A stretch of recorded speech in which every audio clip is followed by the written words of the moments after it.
Investment in securities market are subjected to market risk. Read all related documents carefully before investing. The securities quoted are for illustration only and are not recommendatory. Registration granted by SEBI. Membership of a SEBI recognized supervisory body, if any, and certification from NISM is no way guarantee performance of the intermediary or provide any assurance of returns to investors. Hello friends, कैसे लगा कल का analysis? जहां पे अगर आप देखोगे तो ऊपर के बारे में कुछ लेवल्स दिए थे और नीचे के बारे में भी कहा गया था। और अगर आपने व्हाट्सएप कम्युनिटी को फॉलो किया रहेगा तो आपने देखा रहेगा दोनों डायरेक्शन में फैंटास्टिक ट्रेड्स कैच हुए। और बस इतना ही नहीं, तो कल का जो ट्रेंड एनालिसिस था जहां पे हम लोग क्लियर कट कह रहे थे कि नीचे जाने के चांसेस मार्केट में बहुत ज्यादा है, और आप देख सकते हो कि ट्रेंड लाइन पे किस तरीके से मार्केट रिएक्ट कर रहा है। और मैं आपसे जानना चाहता हूं कि आपने जो दो ट्रेड्स थे, यानी कि कॉल का जो टारगेट 1 और नीचे के जो दोनों टारगेट 1 टारगेट 2 जो अचीव हुए थे, क्या आपने वो ट्रेड्स देखे? अगर आपने देखे तो वॉच लिखना, अगर नहीं लिखे तो नो एन वॉच करके लिखना, क्योंकि शॉर्ट फॉर्म में हमें चाहिए। और क्या आपको ये एनालिसिस देख के मजा आया, नहीं आया, कमेंट करके बताना। अब मार्केट तो होली के लिए फ्राइडे को बंद है और डायरेक्टली मंडे को ओपन होने वाला है, और मंडे को एक बहुत ही बड़ा मूव आने के चांसेस ज्यादा लग रहे हैं। तो डिस्कस करेंगे स्टेप बाय स्टेप कि मंडे को मार्केट कहां तक जा सकता है। बट उससे पहले कुछ इंपॉर्टेंट चीज, अगर आपको यहां पे मैं क्या करूंगा कि जो लेवल्स है वो मंडे मॉर्निंग या दोपहर तक चलेंगे with in the market hours. अगर मार्केट ऊपर जा रहा है, दोपहर को नीचे जा रहा है, तो ये ट्रेड्स इंट्राडे में क्रैच करने के लिए बहुत सिंपल होते हैं। तो आप अगर ये व्हाट्सएप कम्युनिटी की जिसकी लिंक डिस्क्रिप्शन में है उसे ज्वाइन करोगे तो डेफिनेटली यहाँ पे हम एनालिसिस करके बताएंगे। जो मेरे बारे में नहीं जानते, पहले बार ये चैनल को देख रहे हैं, मेरा नाम तुषार गुने है। हर शाम मैं आता हूँ निफ्टी बैंक निफ्टी का एनालिसिस करने के लिए। Yes, I am a SEBI registered equity research analyst. Channel को सब्सक्राइब, बेल बटन को हिट, और डिस्क्रिप्शन में जो व्हाट्सएप कम्युनिटी की लिंक है उसे क्लिक करके आप हमारे फैमिली का हिस्सा बन सकते हो। Top news of the day क्या है कि cooling inflation lets RBI ease policy to boost growth. ये तो होता ही है, जब इन्फ्लेशन कूल होता है तो रेट कट के लिए एक अच्छा केस बनता है, और जैसे रेट कट होता है मार्केट में पैसा बहना चालू होता है। और मैंने लास्ट टाइम भी कहा था, इट डजंट मैटर कि पैसा कौन से सेक्टर में जा रहा है या पैसे का कैसा यूज हो रहा है, इट डजंट मैटर। हमें सिर्फ चाहिए कि मार्केट और इकोनॉमी में लिक्विडिटी हो। वो कर्ज लिया हुआ पैसा हो या ग्रोथ का पैसा हो, बिल्कुल भी नहीं मायने रखता है। जब तक मार्केट में पैसा बह रहा है, ऑल इज वेल, और मार्केट इवेंचुअली ऊपर जाने के पोजीशन में रेडी होगा। तो ये कहां तक मेरा मानना है, ये पहला एक प्रूफ है या पहली एक साइन है कि अब धीरे धीरे मार्केट में रिकवरी हो सकती है। क्योंकि ये चीज क्या करता है कि मार्केट में कुछ स्ट्रक्चरल चेंजेस लाने की कोशिश करता है, यानी कि ऐसी कुछ चीजें जिसको सिर्फ बाय और सेल से हम कोरिलेट नहीं कर सकते हैं। फॉर एग्जाम्पल, मार्केट क्यों गिर रहा है? एफआईआई सेल कर रहे हैं। मार्केट कब बढ़ेगा? एफआईआई जब बाय करेंगे। तो ये सिर्फ बाय सेल हो गया। बट स्ट्रक्चरल चेंज कब होगा? जब इकोनॉमी बढ़ने लगेगी, जब ओवरऑल बिजनेसेस अच्छा परफॉर्म करने लगेंगे। वो कैसे परफॉर्म करने लगेंगे? जब मार्केट में पैसा भरेगा, बहने चालू हो जाएगा। जैसे कि अगर हम इंटरेस्ट रेट कम करेंगे, पैसा आएगा, लोग नए प्रोजेक्ट्स चालू करेंगे, कैपिटल एक्सपेंडिचर बढ़ाएंगे, एक्सपांशन करेंगे प्लांट का, और फिर प्रॉफिट बढ़ना चालू हो जाएगा। तो ये स्ट्रक्चरल चेंज है जिससे कि ओवरऑल इकोनॉमी बढ़ने में बहुत फायदा होता है। और उसका जो बाय प्रोडक्ट यानी कि साइड एक हम कहेंगे कि रिजल्ट ऐसा रहता है कि स्टॉक मार्केट भी बढ़ना चालू होता है। तो ये हमेशा पॉजिटिव चीज है रादर देन एफआईआई बाइंग और सेलिंग। आपको क्या लगता है? कमेंट करके बताना। हमें हमेशा देखना है कि क्या ऐसी चीज है जो स्ट्रक्चरल चेंज ला सकती है, रादर देन सिंपल आज बाय किया कल सेल किया। इससे कुछ ज्यादा मतलब नहीं होता मार्केट को।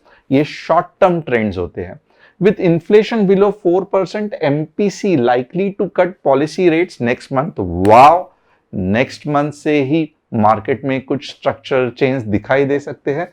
Mutual fund industries AUM contract 4% in February, the most in nearly 3 years। इससे कुछ मतलब नहीं है। क्यों कॉन्ट्रैक्ट हो रहा है AUM? लोग अपने सिप्स बंद कर रहे हैं, जो कि गलत है, गलत है, गलत है। तो ये मेरा मानना है कि ऐसे नहीं करना चाहिए। इनफैक्ट जब डिस्काउंट लगा है तो हमें मार्केट में जा के डिस्काउंट में चीजें खरीदनी है।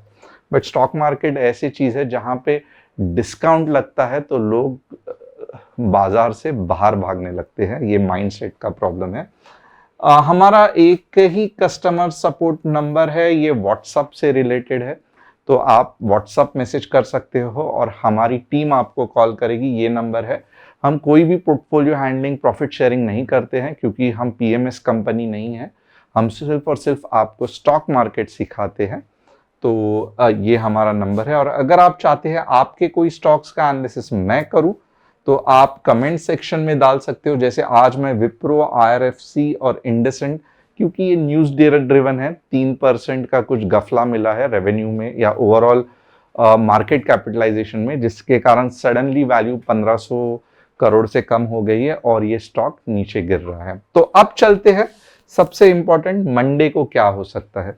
तो डेली चार्ट मुझे क्लियर कट बता रहा है, चीख के बता रहा है कि मार्केट कहीं तो भी मंडे को ही, इनफैक्ट डेली में मुझे मार्केट चीख के बता रहा है कि मार्केट मंडे को ही कहीं तो भी एटलीस्ट 22,150 जाने की कोशिश कर रहा है। ये मैं क्यों कह रहा हूं?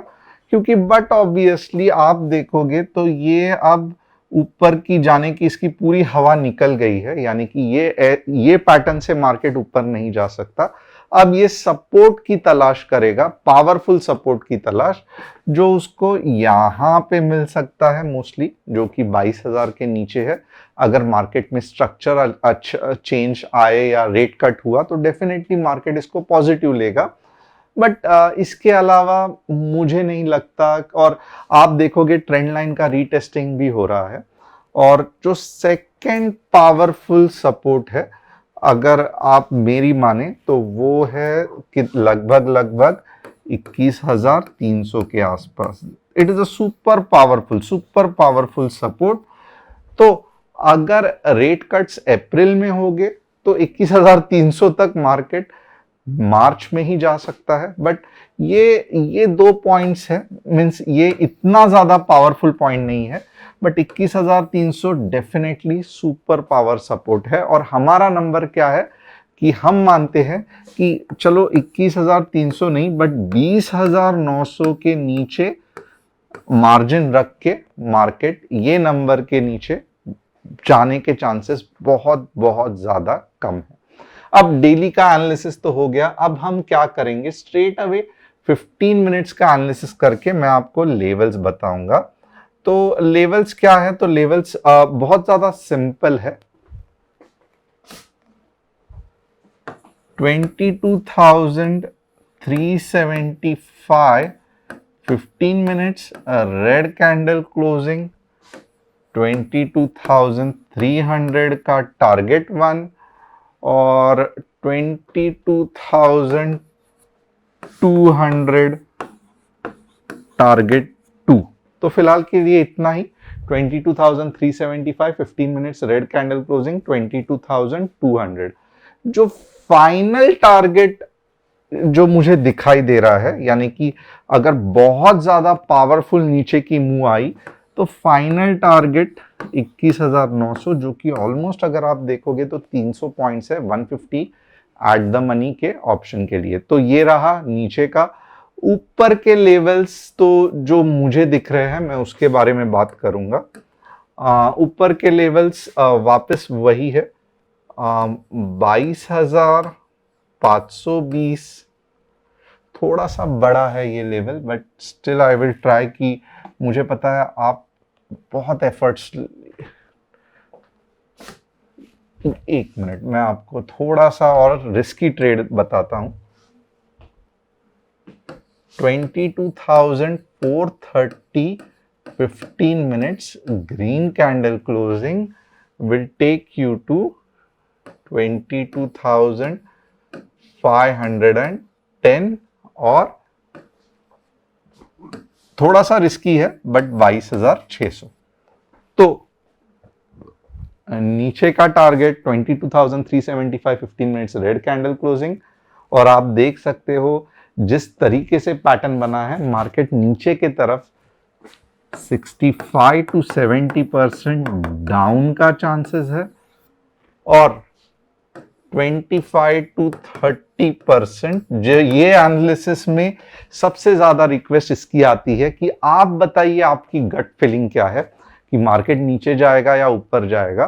तो यहाँ पे मैंने मेरा gut feeling, I may be wrong, but मैंने अपना गट फीलिंग बता दिया है कि मुझे लगता है नीचे जाने के चांसेस जिस तरीके से पैटर्न बने हैं ज्यादा है, ऊपर जाने के चांसेस कम है। बट अगेन अगर समझो आपको 22,430 पे 15 मिनट में ग्रीन कैंडल बने तो फिर आप नीचे पुट अननेसेसरीली मत लेना, क्योंकि मैंने कहा था आप क्या करोगे, अगर 3 या 4 नॉर्मली आप ट्रेड्स में लॉट्स लेते हो तो यहाँ पे क्योंकि ऊपर के चांसेस कम है तो 4 के जगह पे आप 1 या 2 ले सकते हो, राइट।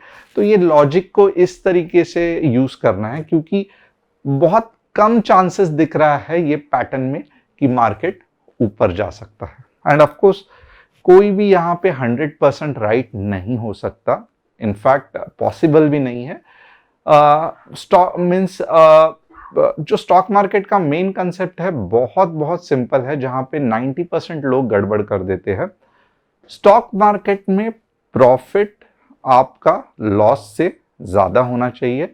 इसका मतलब क्या है, तो समझो आपने 3,000 का लॉस किया है और 6 या 7,000 का प्रॉफिट किया है, तो एंड ऑफ द मंथ में इट डजेंट मैटर कि आपने लॉस क्या किया है, आप फाइनली प्रॉफिट में ही हो।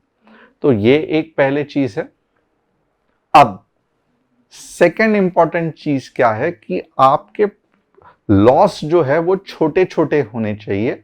वो कैसे होंगे, स्टॉप लॉस लगा के, और इसमें ही कुछ ऐसे आपके टारगेट्स या प्रॉफिट्स निकलने चाहिए जहां पे आपके पिछले छोटे छोटे स्टॉप लॉस सब कवर हो जाए, अगर एक ट्रेड आपका सही डायरेक्शन में जाए और प्लस थोड़ा सा आप प्रॉफिट भी कमा लो। तो अगर ये दो कंसेप्ट आपके सही जा रहे हैं तो इवेंचुअली आप देखोगे इट डजेंट मैटर कि हमेशा आपको विनिंग स्ट्रैटेजी 100% एक्यूरेसी ये सब कुछ नहीं चाहिए।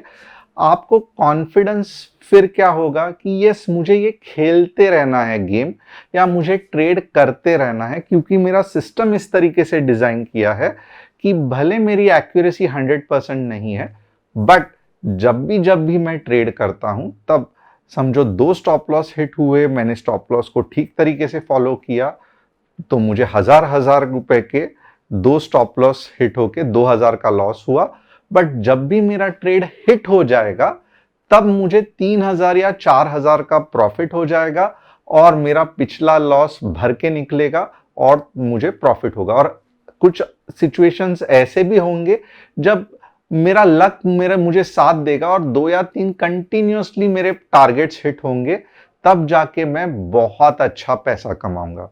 बट हमारे केस में एज अ बिगनर में, ट्रेडर में क्या होता है, हम पहले तो स्टॉप लॉस लगाना भूल जाते हैं, एंड सेकेंडली क्या है, हमारे हमेशा स्टॉप लॉस क्योंकि नहीं लगाते हैं तो लॉस जो रहता है वो इतना बड़ा हो जाता है कि हम कभी उसे रिकवर ही नहीं कर पाते और हम लॉस के ट्रैप में फंस जाते हैं। तो इसके लिए स्टॉप लॉस लगाना, और वो भी सिस्टम में ना के दिमाग में, बहुत ज्यादा इंपॉर्टेंट है, बहुत ज्यादा इंपॉर्टेंट है।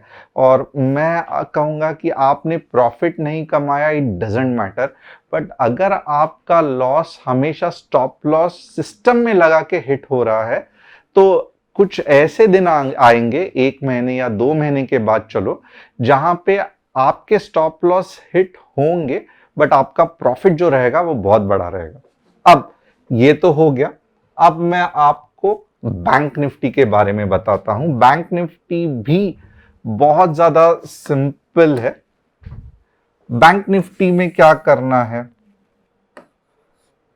47,000 950 15 मिनट्स रेड कैंडल क्लोजिंग कहाँ तक लेके जाएगा, 47,700 तक।